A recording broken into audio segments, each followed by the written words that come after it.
Hey there, this is Malorian, and this is going to be a Warmachine and Hordes 101. It's going to be really a down to the basics. How do you play the game? Because I know there's a lot of people out there who want to know how this game works.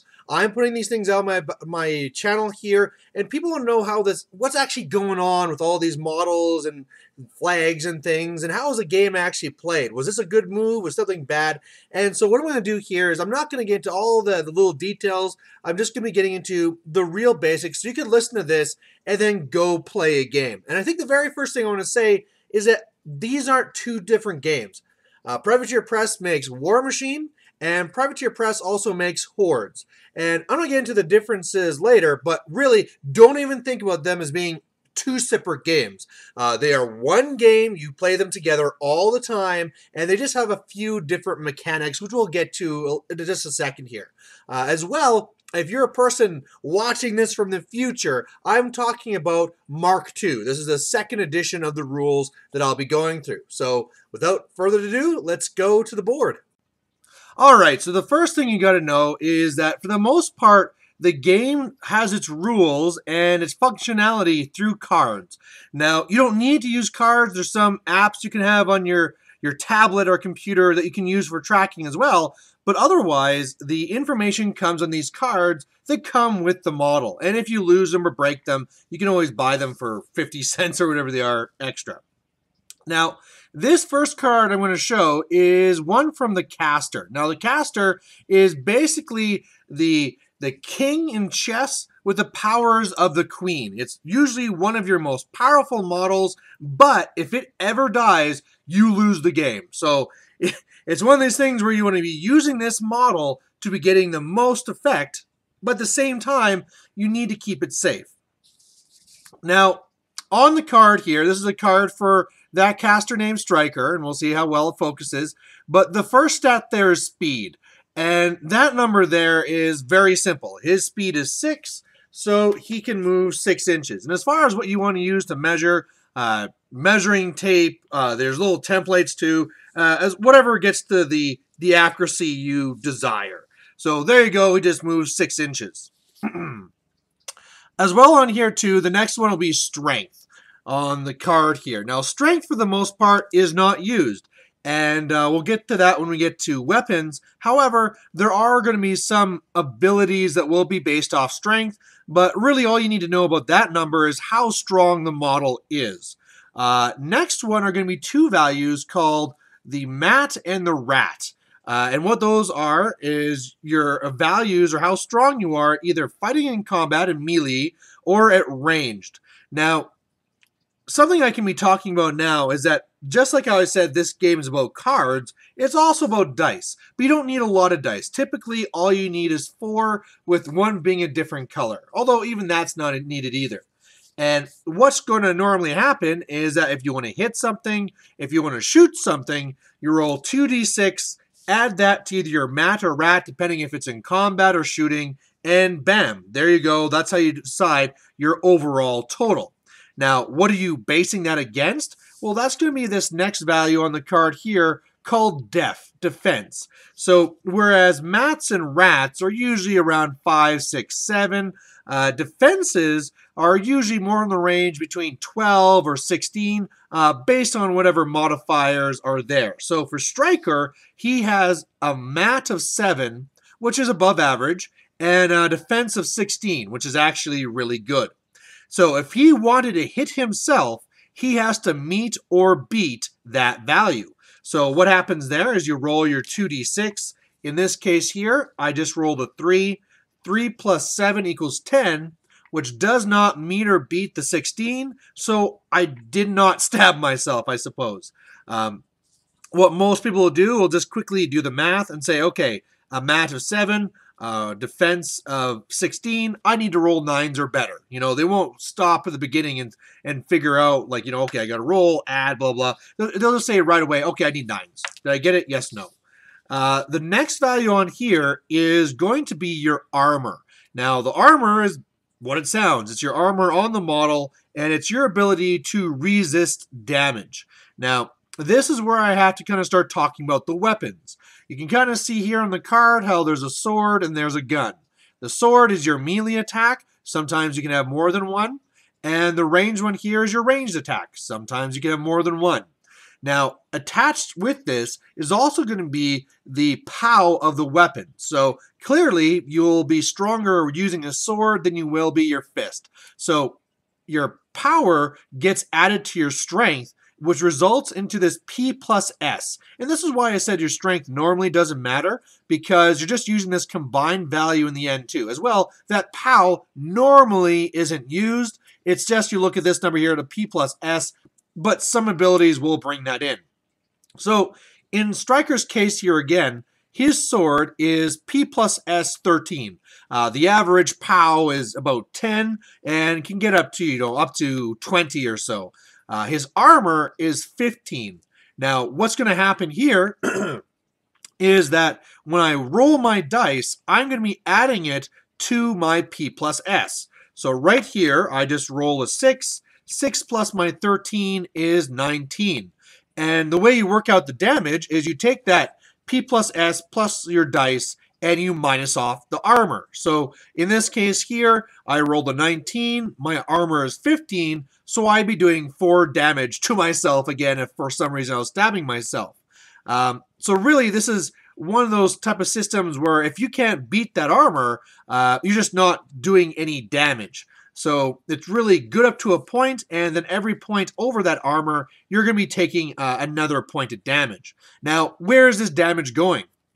On the bottom of the card, they have these hit boxes. Some people call them, health points, whatever. But really, this is the health that the character has. So in Striker's case here, the last one's always a little red heart, but he has 5, 10, 15, 17 boxes. So taking 4 damage, not too bad. But trust me, some of these can be quite a bit of damage. To finish off the stats on the top, the last one is Command, which is 9 here.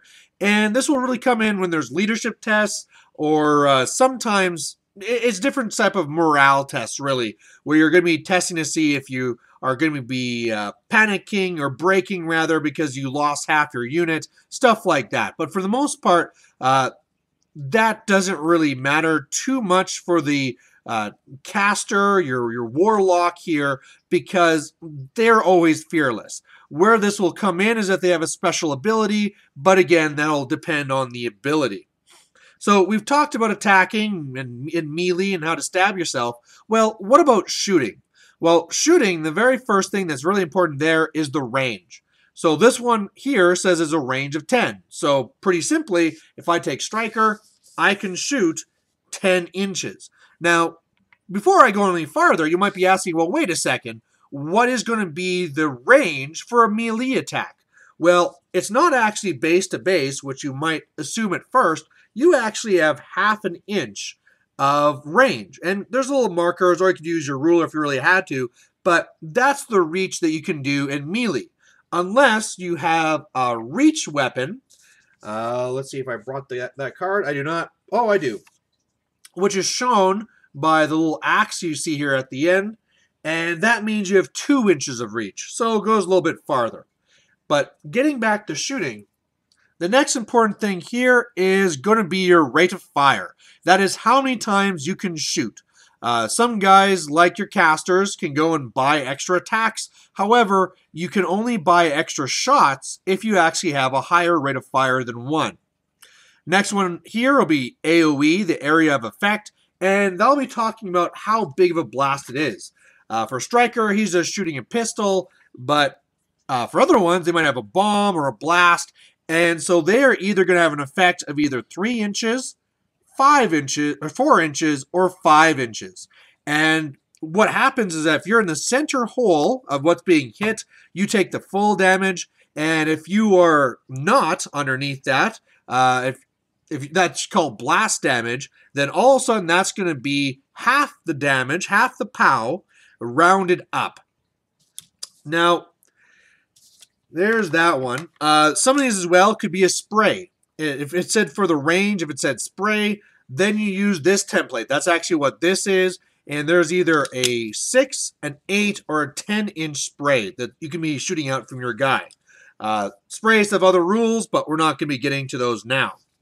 The very last thing that matters is the POW. Just like we saw the P plus S and the POW from the first one, there's a POW to your gun. Now, for melee, you did your strength plus your POW equals your P plus S. For the gun, it doesn't matter how strong you are. You're just shooting a gun. So you only look at the POW. So in this case, the POW of his pistol is only a 10. So you'll roll those 2d6. In this case, I rolled a 7. Total is 17. That 17 beats his 15 by 2, so he'd be taking 2 damage at the bottom. And by the way, in this game, you use a lot of markers. So I just use markers to be marking where the damage is, how much damage he's taken. And these are just in little penny sleeves you can buy. You can always do them on the cards, but sometimes if you have a bad marker, it'll actually stain the card. So I highly recommend you get a sleeve because you'll be marking damages and different notes on there that you'll want to keep track of. So really, at its core, those are the main stats and rules that are going to be affecting how you play the game. Now, there's other parts to this card as well. On the back of the card, we'll have some extra special rules that he has. So for Striker's card here, he has an extra ability that's on his pistol. His weapon, the Quicksilver, also has a special ability as well. However, I don't want to go over those now because this is 101 and there's lots of different abilities. Really, just what I'm trying to say here is when you get a caster or a warlock, and by the way, I'm saying those two names because for Warmachine, they're called Warcasters. For Hordes, they're called Warlocks. But it really comes down to the same thing, where they're going to be the leader of your army, and on the back side of their card is going to have all their special abilities. In fact, any card will be like that, where on the back they have the special abilities. Now, if it's a Warcaster or Warlock, there will also be a second card here. Now, the first part of the card is going to be all the spells. And you can see here, Striker knows a fair number.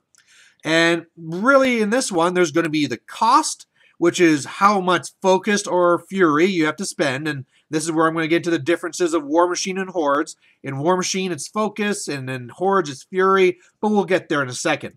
So the cost is how much of those it costs him to do it. The next one is the range. Again, the range. How far can you cast it? Then there's AoE. We already talked about that one. Some spells will do just a single point. Some of them will be a blast. Now, while I'm talking about that, let's talk about this blast and these numbers on the outside. If you ever miss a melee, nothing happens, right? It missed. If you ever miss a ranged attack that's not AoE, it misses. No big deal. If you ever miss an AoE, this is where this comes in, because clearly it's an explosion, things are happening, and so it's just going to be happening somewhere else. So let's say Striker was shooting himself for whatever reason. You'd be rolling one dice to see which one of these directions it's going. So in this case, I rolled a 5, so it's going to direction 5, and then I roll another dice to see how many inches it goes. And so I'll be going 3 inches in this direction, and that's how I resolve this. So in this case, it's still touching Striker. If it was AoE 5, he'd be taking blast damage. Now, getting back to the card here for the spell, next one is the POW. So again, really the P plus S, there really is no addition here. This is going to be really the power of this spell. The next one says up, UP, and this is whether it's an upkeep or not, but I'm going to talk about that in a second. Really, just to be really quick, it's whether it's a spell you have to cast every single turn or whether you can upkeep it for a cost of 1. The next one is going to be offensive, off. So what really that's saying is either yes or no. Either it is not offensive and you don't need to roll the hit, or it is offensive and you do need to roll the hit. Now, this is where we get into the last stat on this card that I actually didn't cover, and that is going to be the focus or fury. Now, that's going to be right here underneath the picture of your caster or warlock, and in this case, it's 6. It usually ranges between 5 and 7. Some are 8, 1 is 10, but this one here, whenever you're casting magic, you don't use your mat, you don't use your rat, you're going to be using your focus or fury value. So again, if he was trying to shoot himself, he is focus 6, he is defense 16, so that means I have to roll a 10 or more just to hit myself, and what do you know, I rolled an 8 and I missed. If the spell wasn't AoE, again, it could be scattering from whatever my target was, But otherwise, too bad. You just wasted those focus. And apart from that, that's this part of the card. Now, the last part of the card here is going to be the other side of this, which is your feat, which is only, again, this whole second card is only for your Warcaster. So don't worry, this is not going to be happening over and over again. But what your feat is every caster has one ability that he can be doing once per game. So it's not once per turn or anything like that. You can't be casting it. This is some special ability that he can do it once per turn. And for example, Strikers here, it says, while in Striker's control area, friendly faction models gain +5 armor for 1 round. So right there, if there's one turn where I know I'm going to be attacked, I'm going to pop my feat, and then all of a sudden, all my models within my range there are going to be +5 armor. Now, this is where I want to talk about the importance of exact wording. If you're coming from another game where sometimes things are gray and, you know, things are up to interpretation, that is not the case in Warmachine. You have to pay attention to every single word here. So for starters here, what's the control area? Was that the command I was talking about? No. Your control area is equal to double your focus amount. So Striker's focus is 6, so his control area is 12. So that's his control area. The next part here is friendly. So if I was doing a 2-player game or something, that could mean anybody, but really any model that is friendly, which is not the enemy. Now, finally, it says faction. Warmachine is broken into different factions. This one here is called Signar. And what that really means is that if I had any mercenaries or if it was a 2-player game, unless they were the same faction, unless they were a Signar, Striker's feat would not be affecting them. So that wording is very, very important. So is this last one, saying round. If it said turn, it would just be for Signar's turn. Because it says round, it's their turn and the next turn, a full round. And I can't stress enough how exact wording is critical in Warmachine, because they are very careful that all the wording makes complete sense, and this is where the small interactions can get really important. Now, the game isn't made just of Warcasters. That's not all there is. What I'm showing right here is actually the starter box for Signar, and what it also comes with is some jacks. Now, these jacks here are robots. Hooray, I get to control them. My Warcaster and his jacks are called the battle group. If it was Hordes, the Warlock and her beasts would be that battle group. Now, jacks are kind of the same, but kind of different. Now, for starters, if you look at the top of the card, all these things will be the same. They have a speed, strength, mat, rat, defense, armor, but there'll be no command because all the jacks will be fearless. It doesn't really matter. They'll have their possible ranged attacks, possible melee attacks, but then you'll notice that they don't have at the bottom the regular grid that you saw for the caster, right? The caster had the 17 boxes, but this guy comes with this grid. And what this is all about is that, if I can get this to focus at all, which I probably can't, is that there are little letters on there. And the letters are either L for your left side, R for your right side, M for your movement, or C for cortex. There can be some others too, but they're really on a case-by-case basis. And they really show exactly on here, right? This is his right weapon, this is his left weapon. And don't worry, modeling doesn't come into there because it says right on here. This gun is on the left, this combat is on the right. So it's really important if these get crippled. So what's going to happen is, again, if they want to be hit, you roll off the mat or rat based off their defense. Roll your 2d6 again, minus the armor when you add it onto the POW. And then whatever's extra, he's going to take damage. But this is where that other colored dice comes in, because you're going to be using that to determine where it goes. So let's say Striker, for some reason, is going to be hitting his charger here. So first of all, mat 7, trying to hit a defense of 13, I need to get a 6 or better. And I got it. Now, Striker's P plus S is 13. The armor of the charger is 16. So it's going to be dice minus 3. So if I roll these dice together, I roll a 9. So I'll be doing 6 damage to the 2. So I go to the 2 in my column here, start from the top, and start going down. If there's any extra, it goes over to the next column. So 2 would go to 3, so on. 6 goes back to 1. And if I was to knock out all of a single letter, that system would be crippled. Now, for jacks, what that means is that if I cripple a weapon, I'll be at -1 dice to hit and -1 dice for damage. If I cripple my movement, my defense becomes 7, and I can't do any special movements, which we have not gotten to yet. If I was to cripple my cortex, I could not allocate any focus. Again, we're not quite there yet. Don't worry. Now, when you get the battle box, which is what you're seeing here, it's really set up just so you can learn the game and you know how this all works. So let's use this now to learn how the game actually works. So I would be setting up on my side. I'd be allowed to deploy a certain amount from the board edge. I would set up my army and off I go. Well, the very first thing I need to have down here is I need to be having focus. Now, you can buy little tokens. You can use dice to say how many are on them. It's really up to you as long as you have something that is clear and will actually do the job. I have quite a few tokens here because I play a couple of armies. So I'm going to be pulling out 6 focus because Striker is focus 6. So maybe I should have had this prepared before. You know, this is where my professionalism or lack of comes into play. But here we go. We have our 6 focus, and I'm going to be putting that by Striker. And we're going to get rid of these other things that are just in the way. Now, the very first thing that happens in the game is called the maintenance phase. Now, in the maintenance phase, you deal with things like, oh, am I on fire? Do I get to make special movements? Stuff like that. We're not going to be covering things like continuous fire. That's something a little bit special.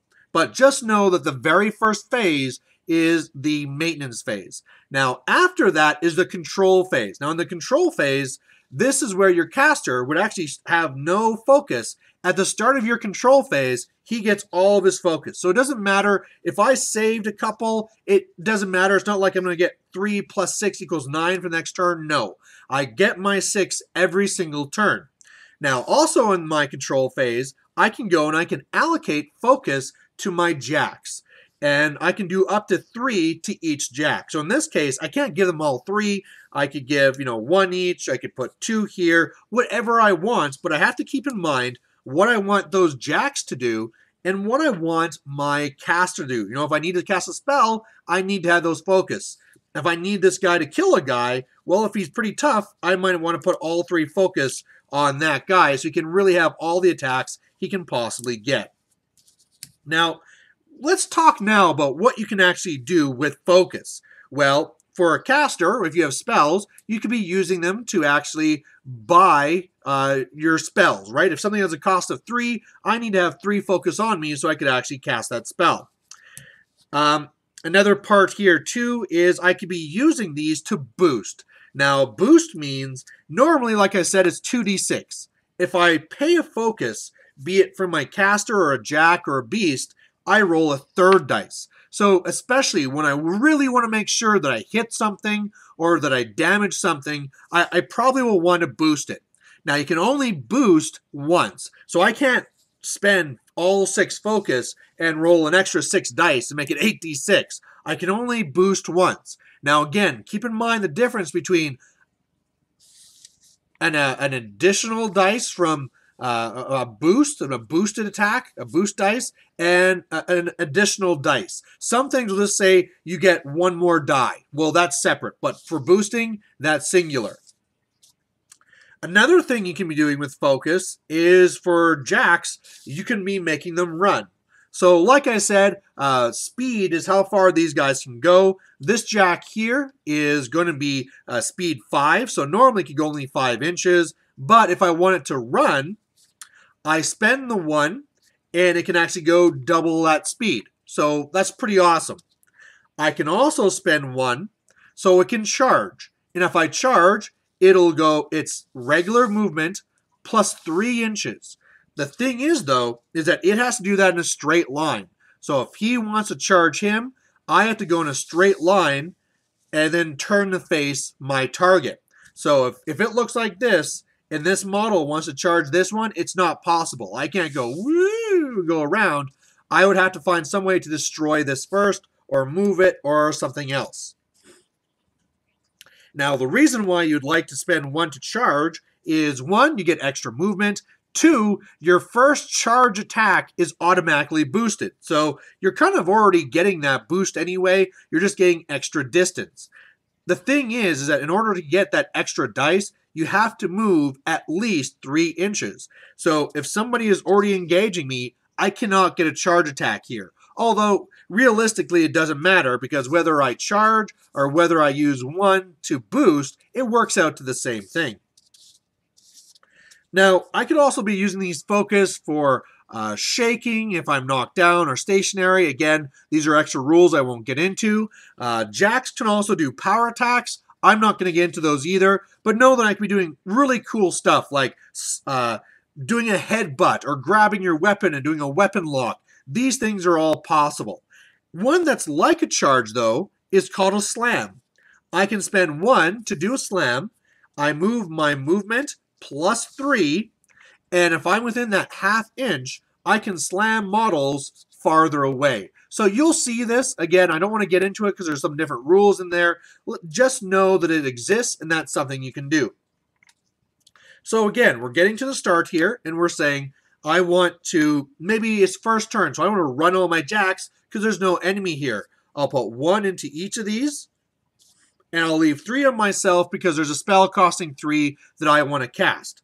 Now, here's the next important thing. So we're past the control phase, and now we're into the actual game. Now, this Warmachine is all about activations.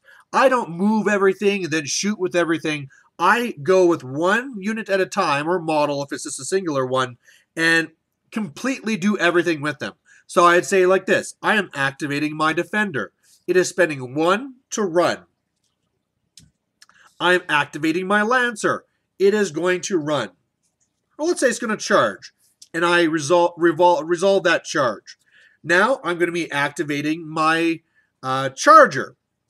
It's going to be moving to here, and then I'm going to be doing an attack. You always do your move before you attack. Now he's going to be shooting striker for whatever reason. I'm going to boost the attack, so it's 3d6. Let's assume that that hit, and then I can't boost the damage. There's no more focus, so I'll be adding the 2d6. Now, another important thing while we're still talking about Warmachine and Hordes is what this focus and Fury system really is different and what it's all about. Like I said for Warmachine, you always, during your control phase, get all your focus back. That is not the case when you're dealing with Hordes. In Hordes, where you have beasts, what happens is that whenever you try and force your beast to do anything, be it run or buying attacks or boosting, it's at that point where I say, okay, he ran, that costs 1. If I'm moving up and I attack and I'm boosting attacks, I'm buying attacks, these are going on as Fury. Now, what happens there is that during my control phase, I actually need to leech that Fury off of my beasts. I can't go higher than my Fury stat, so I have to be very careful about how I manage the Fury on the board. Because if I pull off all I can, and there's still 2 over here, I have to do a threshold check. Now, these are jacks, but if this was actually a card for a beast, first of all, down here would be not this grid, there would be a spiral. And there's 3 main parts of the spiral, each of them with 2 columns, so there's still 6. And they're all numbered around saying which one it is. But in that one, you have mind, body, and spirit. If you lose everything in your spiral for mind, you're -1 dice to hit. If you lose everything in your spiral for body, then you're -1 dice to damage. And if you lose everything in your spiral for your spirit, then you can't be forced anymore. So that's a kind of big difference there. You know, they still have, you know, lots of boxes. They still both have systems, but they just kind of differ in the way they work. Now, if this was a beast, there would also be a number here, which would be my threshold number. Now, at the end here, again, like I said, if I couldn't pull off the 2, I would minus that from my threshold, and I will roll 2d6. If I roll under, hey, everything's good. I'm just continuing on with the fury that's on me. If I fail, all of a sudden that beast is going to freak out. It's going to attack something randomly. Okay, not random. There's a whole sequence or algorithm that you follow. But at the end of that, I can then choose to take off or add fury as I want, but he can't activate that turn. So Warmachine is a little bit more forgiving, where every single turn I know, hey, nothing's going to freak out. I always get my focus. Life is good. For Hordes, you really have to balance your beasts, and you always have to make sure that you are controlling the way that fury is, because you don't want things to freak out, and you don't want to lose activations just because, hey, this guy freaks out and hits my own guy. That's the worst. The other thing that's important between the two systems is what happens when there's extra focus on you, because it's not a waste. Just because I didn't use all this focus is not a bad thing. For Warmachine, everything that's on here adds to my armor. So Striker's armor is normally 15. If I am camping, it's called 6 focus. I go to armor 21. So that's pretty awesome. If this is a Warlock and this is fury on me and somebody hits me, I can use that to transfer the damage to one of my beasts. Now, they can't be maxed out. Just like how casters have a focus stat, there'll be a fury stat on the beast that says how much fury can be on them. And if they're full, you can't transfer to them. But otherwise, let's say that I do get hit and it's lots of damage. Okay, I'll spend 1 to transfer, and we'll see what column it goes to. Okay, it goes to column 5. I mark it off. We keep on going. And at the end of the turn, when it's my next control phase, I leech off, and we just keep on going. Now, the next question is, well, is this it? Is it really just jacks in your Warcaster and off you go? And that's one of the weaknesses of the battle boxes, is that this is not the full game. This is just to teach you the main rules. There are some also other very important models that you can put inside your army. The first of which are units. Now, units will consist of multiple models, but more importantly, there will be a leader model, which you have to remember, because this is where the command really becomes important. Their card will look almost the same as all the rest of them. They will have their same stats at the top that we're used to seeing. They'll have melee or range attacks as needed, and really the difference comes at the bottom here at first. So in this case, it says here that I can take this unit of either 6 models for 6 points, and we'll get to points in a second, or I can take 10 models for 9 points. So you have an option of how many models you want to take. As well, a lot of these models and units will have 1 box. So if you ever pass their armor, they're just dead. Sometimes units will have multiple boxes, but they'll be shown on here. Now, the next part that's important here is that command, because all your units, all the models, have to stay within the command of your leader. So you really have a lot of flexibility of how you want to do them and how you want to place them. However, they always have to be within command of your leader, because if they leave, all of a sudden this guy, this guy that went off screen, so he's really gone. Let's assume this guy went way over here. These guys are fine and can activate normally. This guy here can do nothing but return back. I could return back 0, but he can't attack. He can't be going after something else. So you really have to make sure that you keep your guys within your command. Now, if somebody was to kill him, I can go and I can promote somebody else. Oh, okay, I'll just make him the leader. Okay, he died. Okay, I'll make this guy the leader. Oh, he died. I'll make this guy the leader. Now, this is where command comes in again.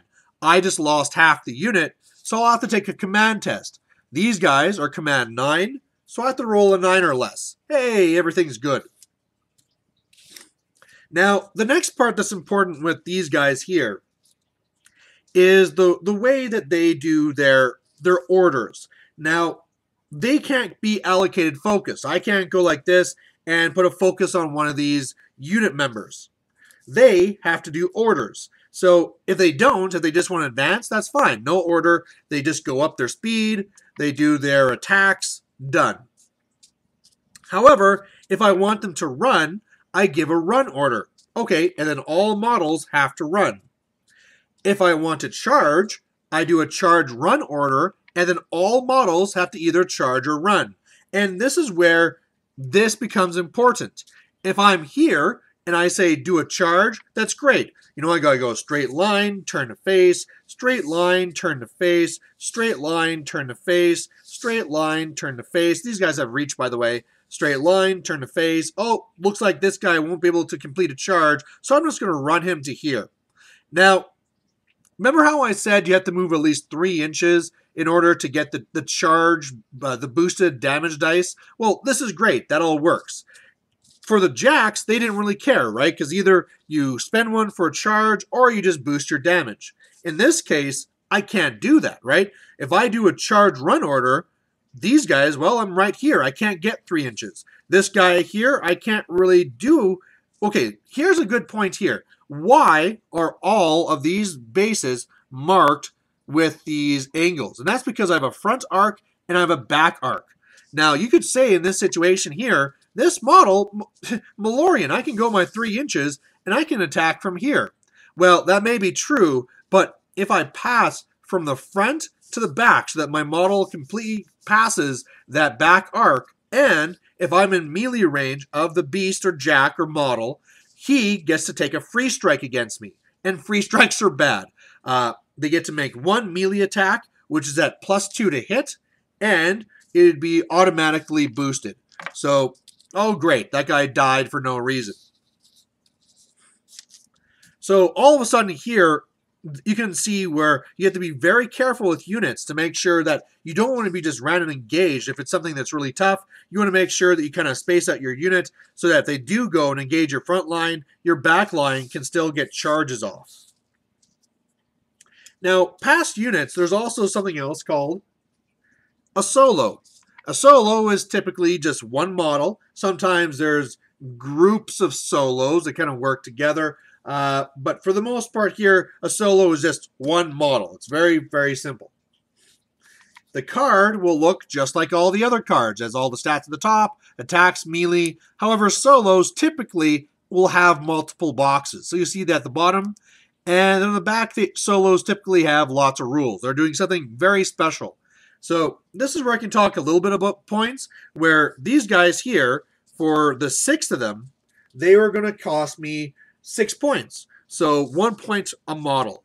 This solo is costing me 3 points. So is he worth 3 of these guys? It's really going to be up to you and how you build your list. But solos normally give you force multipliers to your army. Now, with that, I'm going to really get into how you actually build your army. Now, normally, you'll be playing games of 35 or 50 points. That's kind of the natural. The one here, the battle box, if you ever play that one doesn't come up to that high at all. That one is just going to be 13 points. That's all this is. So again, the problem with the starter box is it doesn't really give you a full representation of what the game is. Now, one of the reasons why this is so small is because for other cards, other models, units, it's very simple. At the bottom, it will tell you the cost of how many points this is to take. For your caster, he's going to have either Warjack points or your beast points. And really what those are free points. So in this case, Striker has Warjack points of 6, so I'm getting 6 free points. So really, when I look at this, this is free. If I only had the one Jack here, I have 6 free points for Warjacks. This guy costs 9. So basically, I just go and say, this guy is only 3 points. So with that in mind, really, in a 50-point game, I actually would have 56 points, but it's just kind of important for you to realize how that goes. And it's also why, I mean, at first, this is only 13 points because he's minusing, but anything you add after, Here's 9 points. That's going to be 21. Here's another 3 points. We're already at 24, right? So this is going to start going up a lot faster, especially when you have these jacks that are worth lots of points or beasts that are 10 points, whatever. So that's how you make a list. You always have to spend all of your Warjack points, so that's something that's important to know. For Warmachine, you don't want to take too many jacks because you only have so much focus to give them. For Hordes, you want to make sure you always take at least a few beasts, because remember, you don't get automatically any fury. You have to get them from your beasts. So you want to have enough beasts to actually be doing stuff. So that's why normally in Warmachine, you'll just see one jack, whereas in Hordes, you'll see several beasts. So there's that little difference there as well. Now, finally, how does the game actually play? Well, the game will be set up with a scenario. Now, the scenario might have zones that you have to control. It might have objectives. It might have flags. But really, there's going to be a game up to a certain number of points, and the first one who gets to it just wins. You know, there's no set thing where everybody gets 6 turns. There will be a scenario saying the first one to 5 points or whatever it is, because the scenarios come out new every single year. There's a package called the Steamroller, and the Steamroller missions change every year. So in previous years, there's only 3. Now it's 5. Who knows what will be next year? So remember, though, is that while you're going for this objective, whether it's control this zone in the middle of the board, or go after the objectives or the flags, or maybe it's a combination of multiple, that at any point, if the caster dies, game is over. So again, you got to be very careful with that caster. As well, every game is going to be having a death clock. Now, what the death clock is really, if you're playing chess, it's the amount of time you have to play your turn. Now, in other games where you're really doing stuff together all the time, that doesn't work. But in Warmachine, because you're rolling all the dice for the most part, all the time can be for your turn. So during a 50-point game, I get 60 minutes. I get a full hour that's just me. So when I'm deploying, when I'm moving my models, my clock is going. When my turn is done, I'll hit the clock, put the time over to the opponent, and then he'll go, or she. And if you ever run out of time, you automatically lose. Your Warcaster counts as dying, game over. So really the importance there of scenarios is that if there was no scenario, all of a sudden, guys with guns would be the best because you just run around and shoot, don't care. Scenarios are important because they force you to the middle to actually fight. As well, it actually gives you a way of actually winning. If somebody was going for a real armor skew list, and man, I just can't kill him, well, guess what? I don't need to kill you. I can win by scenario. Death clock is always important because, first of all, keeps the game going, and then if it's ever something where there's a tournament and you need to be done in a certain time, it really helps control that. So I highly, highly suggest that once you know the rules for the battle box and how the game actually works, that you play with both scenario and death clock. Death clock isn't as critical, but it's something that you should put in eventually, especially because that actually can be another way of winning. It's not just a way of making it, oh yeah, let's make sure we don't spend 2 days on this. It's people can also build lists which are just designed to slow down the opponent, gum them up, put tar pits in front of them, so they're spending so many times trying to chase these guys down and making attacks that they actually death clock themselves. So again, if you were not to play with time, you would just be missing out that entire win condition. Otherwise, that's really it. The only thing I want to say past this is that Warmachine and Hordes is very flexible in the way you make your list. You have lots of different casters you can pick from. These casters are going to have different spells and different feats, which will change the way that you're going to be trying to play your army. For example, Striker, I can look at his feat and say, okay, +5 armor. I'm going to be taking a lot of high armor units and go for this more attrition, you can't kill me, but I can kill you style. Or I can look at some of his spells and say, hey, I can make some of these things work together, and I can go for assassination. I'm going to build my list to specifically kill your caster to get the win. And then all of a sudden you get to take your jacks, your beasts, your units, your solos, or you can even take mercenaries as well. Like I talked about friendly faction, there is these minions and mercenaries that you can add to your list, which will really help you out if there's something you're lacking, or just giving you more abilities to do whatever your game plan is. But either way, that really is Warmachine 101.